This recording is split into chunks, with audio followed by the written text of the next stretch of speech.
Kita pasti sudah tidak asing dengan istilah sihir. Pada kesempatan ini kita akan membahas tentang apa itu sihir, terus kemudian jenis-jenis sihir, cara membentengi diri dari sihir, perjanjian-perjanjian sihir, perbedaan sihir dengan ilmu hikmah, dan lain sebagainya. Silahkan ikuti pembahasannya.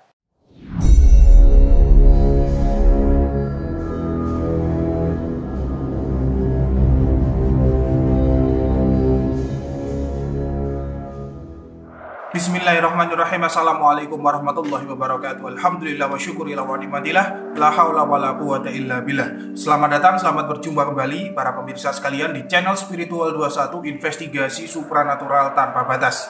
Dalam hasanah dunia supranatural ada salah satu cabang ilmu yang namanya adalah ilmu sihir. Sihir ini semakin dikenal di belahan dunia itu sejak adanya novel dan film dari J.K. Rowling yang bercerita tentang dunia sihir, yaitu Harry Potter. Dalam film tersebut diceritakan ada sebuah sekolah khusus yang mempelajari ilmu sihir dan cabang-cabangnya. Untuk lebih jelasnya, nanti silahkan Anda bisa baca novelnya ataupun menonton sendiri film Harry Potter tersebut. Istilah sihir ini diambil dari bahasa Arab ya, kalau tidak salah itu saharo, yang bermakna itu akhir waktu malam dan awal terbitnya fajar. Karena pada waktu demikian bercampur antara gelap dan terang, sehingga sesuatu itu menjadi tidak jelas atau tidak sepenuhnya itu jelas. Selain itu, sihir itu juga bermakna segala sesuatu yang lembut ataupun halus. Maksudnya segala hal yang tersembunyi, samar dan tidak terlihat asal-usulnya, sehingga mampu menipu pandangan, seakan-akan itu melihat sesuatu padahal itu sebenarnya sesuatu itu tidak ada. Sihir menurut para ulama. Beberapa ulama itu mengartikan sihir adalah seperti ini. Yang pertama adalah Al-Azhari.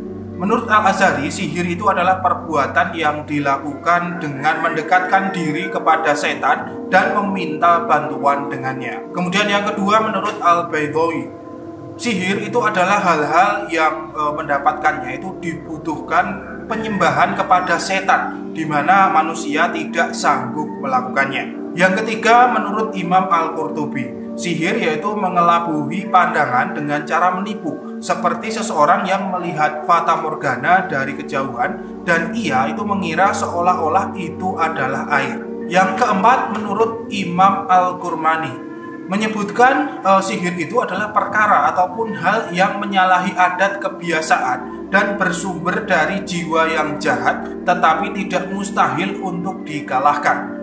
Yang kelima menurut Abu Bakar Ibnu Arabi, sihir itu adalah ucapan-ucapan yang mengandung pengagungan kepada selain Allah yang dipercaya oleh pengamalnya dapat menghasilkan sesuatu dengan kadar-kadarnya. Yang keenam yaitu menurut Imam Al-Alusi, berpendapat bahwa sihir adalah perkara-perkara ganjil yang seakan-akan ia adalah perkara yang luar biasa tetapi bukan luar biasa. Karena sihir dapat dipelajari dan diperoleh itu melalui takorup kepada setan dengan melakukan kejahatan berupa ucapan seperti jambi-jambi atau ruqyah yang mengandung makna kemusyrikan serta pujian kepada setan, dan berupa perbuatan seperti beribadah kepada bintang-bintang dan melakukan jinayah serta kefasikan, dan berupa keyakinan seperti menganggap baik perkara yang membawa kepada takorup serta cinta kepada setan. Yang ketujuh menurut Muhammad Isa Dawud, beliau itu mendefinisikan sihir yaitu suatu perkara yang dilakukan seseorang dengan menyediakan syarat-syarat tertentu di bawah kondisi-kondisi dan persiapan-persiapan yang tidak wajar dan dengan cara-cara misterius. Hal itu dilakukan guna mempengaruhi seseorang untuk mencapai maksud-maksud tertentu. Sihir menurut kitab suci. Di dalam kitab suci Al-Quran itu juga tertulis keterangan itu mengenai sihir, yaitu sebagai berikut. Allah Subhanahu wa Ta'ala berfirman, dan mereka mengikuti apa yang dibaca oleh setan-setan pada masa kerajaan Sulaiman, dan mereka mengatakan bahwa Sulaiman mengerjakan sihir. Padahal Sulaiman tidak kafir, tidak mengerjakan sihir. Hanya setan-setan itulah yang kafir, yaitu mengerjakan sihir. Mereka itu mengerjakan sihir kepada manusia dan apa yang diturunkan kepada dua orang malaikat di negeri Babil, yaitu Harut dan Marut. Sedangkan keduanya itu tidak mengerjakan sesuatu kepada seorang pun sebelum mengatakan, sesungguhnya kami hanyalah cobaan bagimu, sebab itu janganlah kamu kafir. Maka mereka mempelajari dari kedua malaikat itu apa yang dengan sihir itu mereka dapat menceraikan seorang suami dari istrinya. Dan mereka itu ahli sihir itu tidak memberi mudarat dengan sihirnya kepada seorang pun kecuali dengan izin Allah. Dan mereka itu mempelajari sesuatu yang memberi mudarat kepadanya dan tidak memberi manfaat. Demi sesungguhnya mereka telah meyakini bahwa barang siapa yang menukarnya kitab Allah dengan sihir itu, tiadalah baginya keuntungan di akhirat. Dan amat jahatlah perbuatan mereka menjual dirinya dengan sihir kalau mereka mengetahui. Dari keterangan tadi bahwa sihir itu dikerjakan oleh para setan atau jin-jin yang fasik. Dan manusia belajar sihir itu dari malaikat Harut Marut yang diturunkan di Babilonia. Kekuatan sihir itu tidak akan berfungsi tanpa izin dari Allah SWT. Jenis-jenis sihir. Ilmu sihir ini lumayan banyak jenis-jenisnya pemirsa. Antara lain yang bisa kami rangkum yaitu sebagai berikut. Yang pertama adalah sihir perceraian. Sihir ini adalah ilmu untuk menimbulkan saling membenci antara suami dan istri yang kemudian itu berakhir dengan perceraian. Yang kedua adalah sihir dagang. Sihir ini merupakan suatu ilmu itu untuk menghentikan suatu kegiatan perdagangan.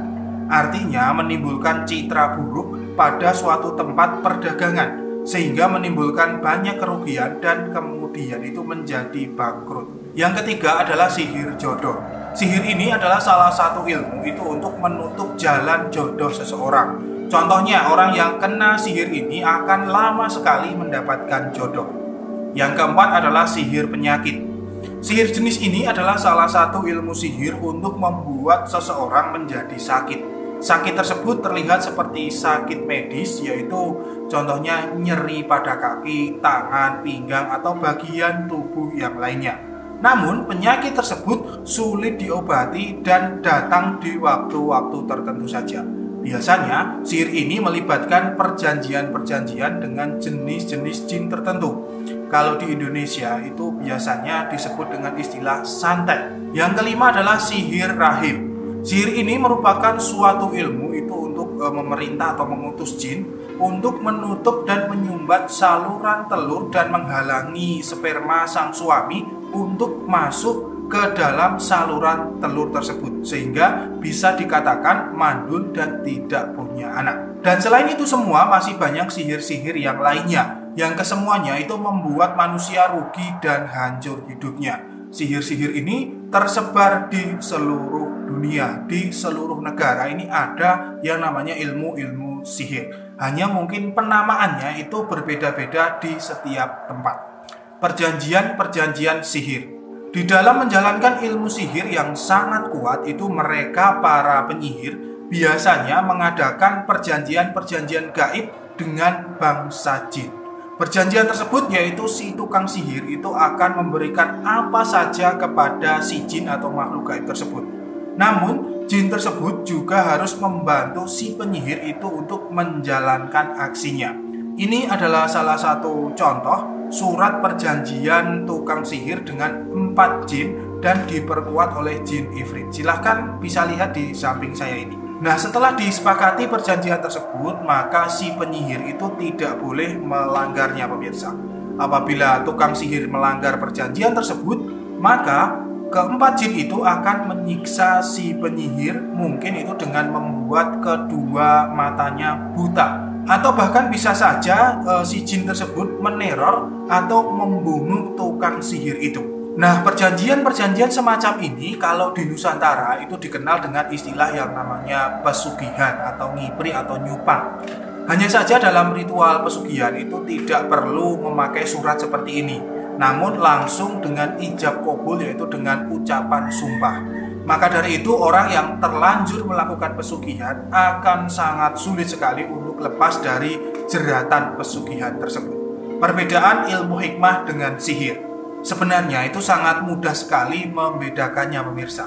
Yaitu kalau ilmu hikmah adalah ilmu yang memanfaatkan atau mendayagunakan energi gaib dari Allah yang berupa doa. Namun kalau sihir itu mendayagunakan energi gaib dari jin ataupun setan. Banyak orang yang menganggap sebuah jimat, wafak, asma, hizib adalah ilmu sihir. Hal itu menurut kami salah besar. Jimat wafak tersebut sebenarnya adalah doa ya. Namun doa tersebut diolah sedemikian rupa sehingga menjadi bentuk jimat ataupun wafak. Penemuan hal semacam ini memang tidak dilakukan oleh Rasulullah, namun ditemukan oleh sosok ulama sufi, yaitu yang paling terkenal itu adalah Syekh Ahmad bin Ali Al-Buni. Memang dalam melakukan sihir, mereka para penyihir juga melakukan hal yang sama, yaitu menulis jimat, menulis wafak, dan lain sebagainya. Namun isi dari wafak atau jimat itu berbeda dengan jimat penemuan dari Syekh Ahmad Al-Buni tersebut. Jimatnya tukang sihir isinya adalah mengontak ataupun penyembahan atau persembahan kepada jin, setan ataupun mungkin iblis. Jadi pemirsa sekalian, itu jangan menyamakan antara jimat ilmu hikmah dengan jimat ilmu sihir, karena jauh berbeda. Dalam melakukan sihir terkadang juga seseorang harus mengorbankan binatang, mungkin seperti ayam, kambing, dan lain sebagainya. Yaitu binatang tersebut diniatkan untuk persembahan kepada setan, kepada jin, kepada makhluk gaib maupun kepada iblis. Ada juga yang darahnya itu diminum, dagingnya itu juga dimakan mentah-mentah. Kalau ilmu hikmah itu jelas tidak mungkin melakukan ritual-ritual seperti itu. Dalam ilmu hikmah itu biasanya ritualnya hanya baca sholawat, baca asma-asma tertentu, mungkin asma itu bahasa Jawa, bahasa Arab, bahkan bahasa Suryani atau Ibrani, terus membaca qasam, hizib, maupun baca ayat-ayat khusus dengan rumusan hitungan-hitungan tertentu. Tidak ada meminum darah, makan daging mentah, dan lain sebagainya. Cara membentengi dari sihir. Sebenarnya untuk membentengi dari sihir ini secara umum cukup mudah sekali. Kita hanya dituntut untuk selalu beribadah dan selalu ingat kepada Allah Subhanahu wa Ta'ala. Namun kalau ingin lebih spesifik lagi juga ada ritualnya. Kalau diri saya pribadi itu saya selalu membaca ayat kursi, karena memang ayat ini cukup ampuh untuk menghalau yang namanya sihir. Selain ayat kursi itu juga bisa membaca surat Al-Falaq ataupun surat An-Nas. Kedua surat ini dibaca ketika akan tidur, lalu ditiupkan ke kedua telapak tangan kita, kemudian diusapkan ke sekujur tubuh ya. Insya Allah dalam tidur tersebut Anda tidak akan bisa disihir maupun disantet, karena terlindungi dari energi-energi gaib kedua surat tersebut. Namun kalau memang Anda berada di dalam daerah yang rawan dengan serangan-serangan ilmu gaib ataupun sihir, saya sarankan tambahlah amalannya itu dengan mentirakati atau meriyadhoi sholawat nuridzat. Caranya silahkan nanti lihat di video yang telah lalu, sudah kami jelaskan secara lengkap. Untuk lebih gampangnya nanti silahkan klik saja di link video yang ada di deskripsi video ini, atau kalau muncul di sini silahkan Anda langsung klik saja.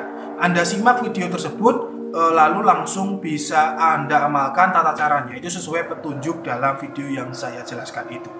Nah, semoga penjelasan mengenai sihir ini dapat sedikit menambah wawasan kita semua. Ingat ya, sihir adalah ilmu yang sesat. Jangan dekat-dekat dengan ilmu ini. Kalau Anda tidak ingin menjadi budak para makhluk gaib, para jin-jin fasik. Saya Fatih Nur Alam undur diri, akan selalu ada misteri di dunia ini. Subhanakallahumma wa bihamdika asyhadu an la ilaha illa anta astaghfiruka wa atubu ilaik. Alhamdulillahirabbil alamin wa billahi taufiq wal hidayah wa ridha wal inayah. Wassalamualaikum warahmatullahi wabarakatuh. Salam spiritual.